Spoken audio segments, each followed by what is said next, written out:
There comes a point in every legend's life when greatness becomes a prison.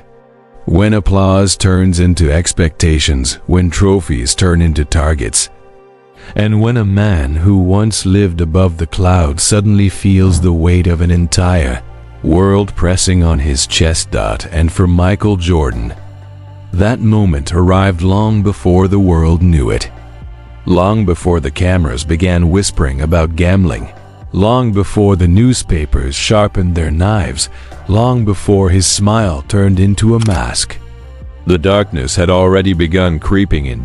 It was 1993, and Michael Jordan was standing at the very top of human achievement.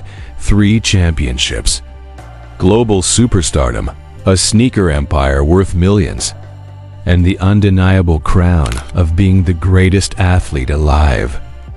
But behind the cameras, behind the trophies, behind the sold-out arenas, something was breaking. Something inside him. To the outside world, Michael Jordan was invincible. But in private, he was drowning. 3 straight years of carrying Chicago. 3 straight years of being hunted. 3 straight years of being followed, photographed, questioned, stalked, worshipped, copied, studied, attacked. Everywhere he went. Airports, hotel lobbies, parking lots, restaurants. The world swarmed him like a living storm.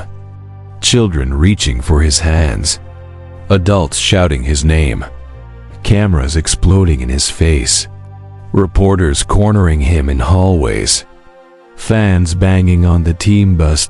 Every second of his life had become a spotlight so bright it was burning holes through him. But the darkness didn't strike all at once. It came quietly. A whisper. A shadow. A crack. It began with something small. A habit, a distraction, a way to escape. Gambling. To Jordan, it wasn't an addiction. It was competition, another arena where he could conquer, dominate, control. But to the media, to the vultures circling above, it was ammunition. The first whispers started in 1992, nothing loud. Just rumors, murmurs, hints. A rich businessman here. A golf buddy there. Someone owed money. Someone saw him late at night. Someone wrote a book. Then came the headlines. Sharp, cruel, hungry. Michael Jordan's gambling problem. Is the NBA's golden boy out of control? Jordan linked to suspicious betting figures. Every morning, he woke up to a new attack. Every night, he fell asleep wondering who would come after him next. And it wasn't just the media. It was the league. The NBA offices wanted answers. Sponsors wanted reassurance. Fans wanted explanations. Everyone wanted a piece of him. But Michael kept smiling. He kept pushing. He kept pretending the noise didn't matter. Until the night everything changed. April 1993. A courtroom in North Carolina. A man under investigation for drug trafficking testified that he had once received $57,000 from Michael Jordan. The media pounced like wolves tearing into flesh. Michael Jordan connected to crime? Jordan's gambling linked to criminals? How deep does the darkness go? It didn't matter that the truth was simpler. It didn't matter that the money was a paid gambling debt. The narrative had been written. The damage had been done.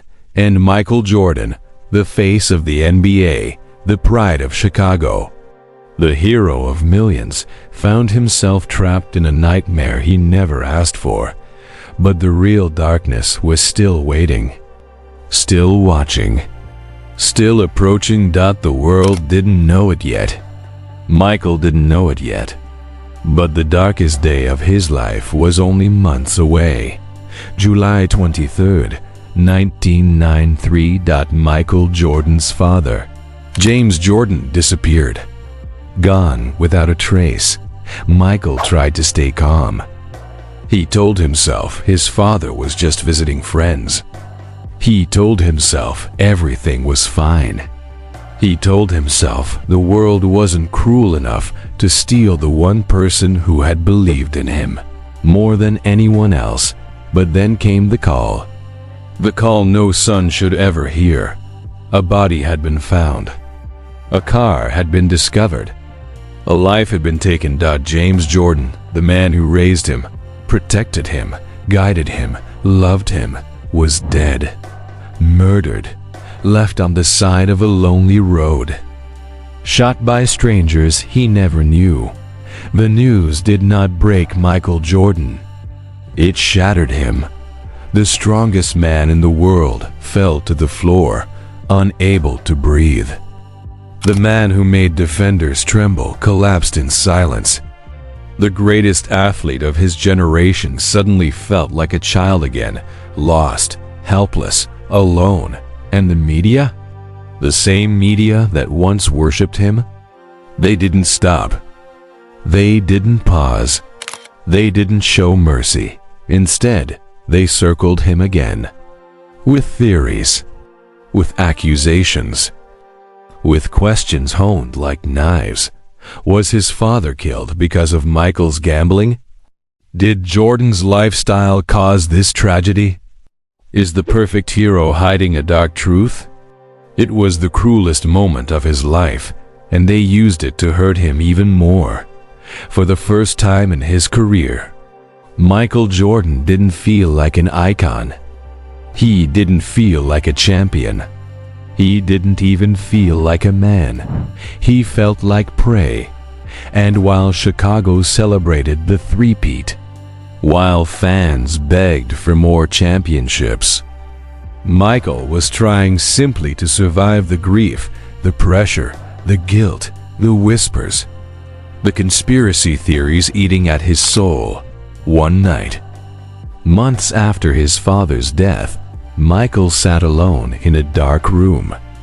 No press, no teammates, no fans, just darkness. He stared at the wall for almost an hour before he whispered the words that no one expected. I don't want to do this anymore. Not basketball. Not the media. Not the fame. Not the spotlight. He didn't want any of it. He wanted his father back. He wanted peace. He wanted silence. He wanted a life where he could breathe again. And so, on October 6, 1993, to the shock of the entire planet, Michael Jordan walked into a crowded press conference and announced his retirement. In that moment, the greatest player alive stepped away from the game that worshipped him. The world froze. Reporters gasped. Fans wept. The NBA trembled. But Michael Jordan wasn't running from basketball. He was running from the darkness swallowing him whole. He stepped off the stage, left the arena, turned away from the cameras, and vanished into the quiet, wounded corners of his grief. The world believed they had lost the greatest player of all time. But the truth was far darker. Michael Jordan had lost himself. And this was only the beginning. Part 2 would reveal what happened next. The whispers of secret suspensions, the conspiracy theories, his shocking escape into baseball, and how the world's most powerful athlete tried to rebuild a shattered soul. When Michael Jordan stepped away from basketball in October 1993, the world refused to believe it. Legends don't walk away. Icons don't retire in their prime. Kings don't abandon their thrones. But Michael did. He disappeared into silence. And the silence was louder than any championship parade he had ever led. Chicago tried to accept it. The NBA tried to digest it. Fans tried to understand it. But the media? They smelled blood because nothing, absolutely nothing about this moment made sense. A 30-year-old superstar in perfect shape. A three-peat champion. A global icon worth millions. A man whose competitiveness bordered on obsession. Just walked away?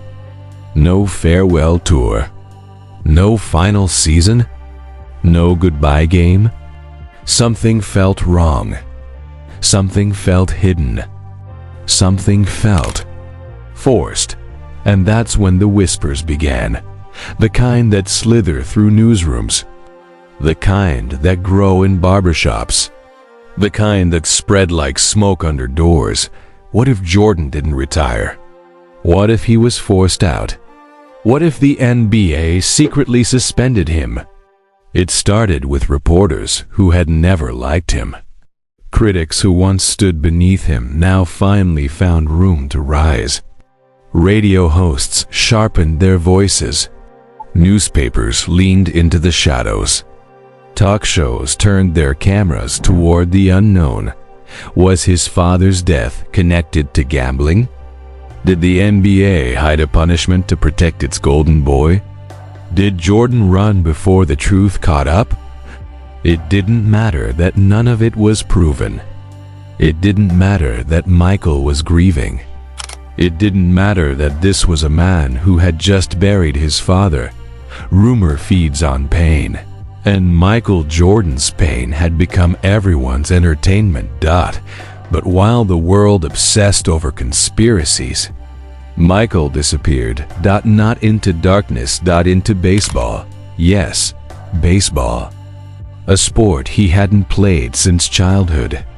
A sport in which he had no guaranteed success. A sport so brutally unforgiving it breaks even lifelong players. But Michael didn't choose baseball to win. He chose baseball because it was the only thing that still connected him to his father. As a boy, he and James Jordan had spent evenings tossing a ball in their backyard. Those memories weren't trophies. They weren't headlines. They weren't pressure. They were home. So in February 1994, the greatest basketball player on earth walked into the Chicago White Sox facility wearing cleats. Instead of Jordan's, a baseball glove instead of a Sindonovan, basketball in his hand, and the world laughed. Experts mocked him. Reporters joked about him. Fans doubted him. Players smirked behind his back. You really think he can play? He won't even hit .200. This is a joke. And for the first time in his life, Michael Jordan felt small again, but he didn't complain. He didn't defend himself. He didn't attack his critics. He worked every morning before sunrise. Every night long after the lights went out. Cages, weights, drills, sprints, bruises, blisters, endless repetition. What the world didn't understand was simple.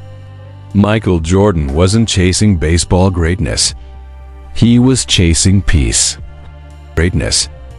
He was chasing peace. Each swing was a way to breathe. Each sprint was a way to forget. Each morning was a small victory over the darkness, waiting for him at night. But the media didn't stop. They followed him to the minor leagues. They filmed his struggles. They replayed every strikeout. They mocked every mistake. Michael Jordan is embarrassing himself. MJ can't hit a curveball. Biggest fall off in sports history. They didn't understand that he wasn't a fallen hero. He was a grieving son trying to survive. But the universe wasn't done testing him. In the summer of 1994, as Jordan played double-A baseball, the NBA world heated with new conspiracies. Anonymous insiders claimed the commissioner had secretly suspended Jordan for gambling. Talk shows ran full-hour specials analyzing his facial expressions. Newspapers dug through his past like grave robbers. Every lie that could be told was told. And Michael? He stayed silent. Because silence was the only thing he had left. But something inside him was shifting.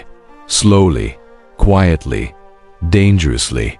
The rage that had once fueled his dominance. The ambition that had built his empire.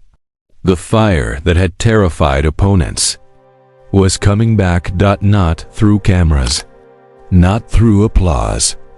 Not through the spotlight. But through baseball. Each day, each practice, each lonely night in a minor league hotel room. Michael Jordan was rebuilding something inside himself. Not his game, his soul. The more the world mocked him, the more he trained. The more they doubted him, the harder he swung. The more they laughed, the deeper his resolve became. He wasn't ready yet, but he was getting close. Close to something the world did not expect. Close to returning to the one place where he felt truly alive. Basketball. And by early 1995, the whispers began again. This time from the opposite side. Is Jordan coming back? Did he pick up a basketball again? Did the GOAT return to the gym? Reporters camped outside practice facilities. Cameras scanned empty hallways. Fans lined up at ticket booths just in case. Something was happening. Something the world had not seen in years. Michael Jordan was rising. The man who had been hunted. The man who had been blamed. The man who had been broken was stepping back into the shadows that created him. And on a quiet night in March 1995, as the world slept, as Chicago held its breath, as rivals prayed the rumors weren't true, Michael Jordan picked up a phone. 2 words. No punctuation. No explanations. Just 2 words that shook the earth. I'm back. The storm was coming. The revival was beginning. The king was returning to reclaim the throne that had never truly been taken from him. But what he was about to face, the pressure, the expectations, the brutal reality of coming back from grief, would be far darker than anything he had endured in baseball. When Michael Jordan said those 2 words, I'm back, the world didn't just react. It erupted. Fans screamed in living rooms. Bars exploded with cheers. Chicago lit up like a city waking from a long, cold dream. Opponents felt their stomachs drop. The NBA office buzzed like a hive. Reporters ran to phones like soldiers rushing into war, because the king wasn't coming back. Someday. He was coming back now. But here's the truth the world didn't understand. Michael Jordan came back to the NBA. Broken. Broken rhythm. Broken body. Broken soul. Broken confidence. The man who once flew could barely stand. For 17 long months, his hands had held a baseball bat, not a basketball. His feet had moved on dirt, not hardwood. His lungs had adapted to a different battle. His instincts, the instincts that had made him godlike, had gone quiet. And yet, the world expected the old Jordan. The perfect Jordan. The immortal Jordan. But the man walking into the United Center Tunnel in March 1995 wasn't a god. He was a wounded human being wearing memories of greatness. The cameras swarmed him. The crowd roared his name. But inside, Michael felt something he had never felt before. Fear. Fear of failing. Fear of disappointing the world. Fear that the game had moved on without him. Fear that without his father watching from the stands, he wasn't the same. His first game back was sloppy. His second wasn't better. His legs were slow. His timing was off. His shot was shaky. His body resisted every movement. The media, hungry for blood, struck fast. Jordan is washed. He's too old. He'll never be the same. Baseball ruined him. He should have stayed retired. Those words cut deeper than knives. But he swallowed them. Because he wasn't back for revenge. He was back for himself. But fate wasn't done testing him. The Bulls limped into the 1995 playoffs.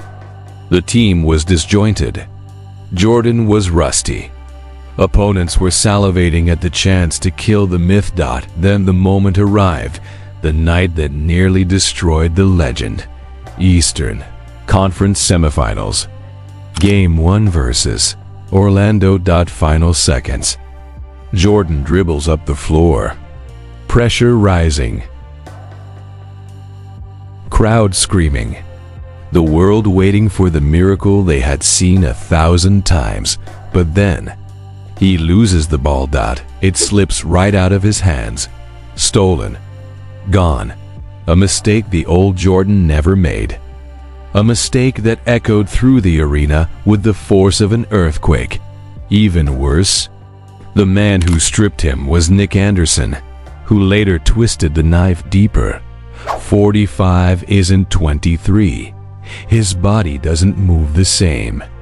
He ain't the old Mike. The quote went everywhere. TV, radio, newspapers, locker rooms. Jordan's soul. Everywhere. For the first time in public, Michael Jordan looked exposed. After the loss, he walked into the locker room silently, sat at his stall, stared at the floor, didn't move, didn't speak. He wasn't angry at the media. He was angry at himself, the weight of his father's death, the pressure of returning, the grief he had tried to bury, the fear he didn't want to admit. All of it came crashing down at once. And that night, in the quiet darkness of his home, Michael Jordan made a decision that would change the world. He took off jersey number 45, looked at it one last time, and folded it gently. Then he reached into a closet, pulled out the old legendary blood red 23 jersey, and whispered to himself, "I'm done being broken." The next morning, reporters found him in the gym before sunrise, drenched, shaking, exhausted, but possessed. Hours of drills, hundreds of shots, thousands of repetitions, alone, in silence. Darkness had nearly killed him. Now it was his oxygen. By the time the 1995 season ended, Jordan already knew he wasn't coming back to survive. He was coming back to dominate. So on opening night of the day, 1995 to 1996 season, a 33-year-old Michael Jordan stepped onto the court with something he hadn't felt in years. Vengeance. The world held its breath. What followed wasn't a comeback. It was a historic resurrection. Michael Jordan led the Bulls to a 72-10 record, the greatest season in NBA history at the time. He took his place back as the league's best player. He reclaimed the throne with merciless precision. He hunted every opponent who doubted him. He shut down every critic who mocked him. He buried every whisper that he was washed. MVP, championship, finals MVP, a dynasty reborn, and then, 1 year later, a game that froze history, the flu game, 103-degree fever, dehydrated, barely breathing, body collapsing, vision fading, hands trembling, legs shaking like weak branches in a storm. But he played anyway. He didn't want glory. He wanted survival. He wanted control over his pain.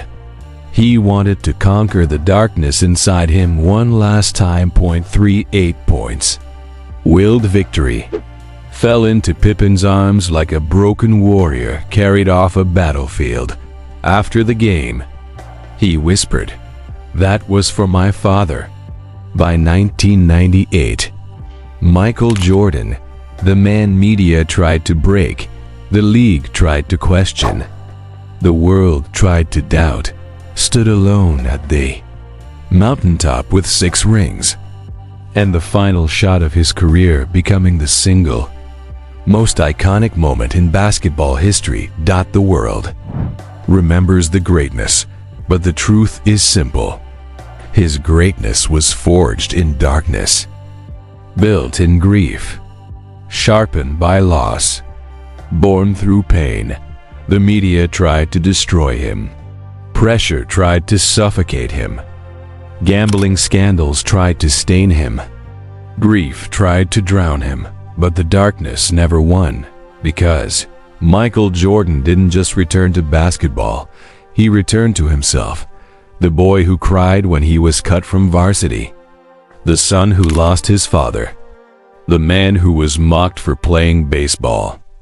The legend who stumbled in his comeback.